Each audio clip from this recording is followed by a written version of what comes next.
Hi everyone, in today's video I'm gonna explain to you how to use Airtable for coding research. So basically what you can do, you can simply go on and create a workspace, and then here you can simply give it a name like coding research. And after that, what you have to do is simply click on create a base, and then here you can simply, as you can see, you can use some data, you can use Google Sheets, Excel, or if you want, you can simply, as you can see, you can use this recommend based on your team. So you can use product catalog if you want. So if you want, you can simply click on this and you can start using these templates.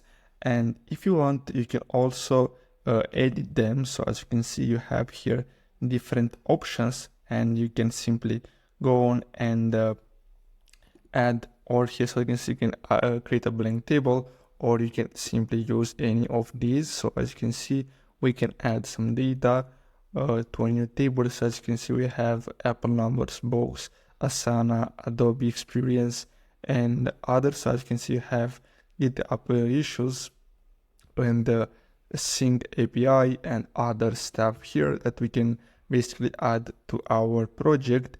And basically that's all. So I really hope you found this video helpful. Don't forget to like and subscribe, and I'll see you in the next video. Thanks for watching.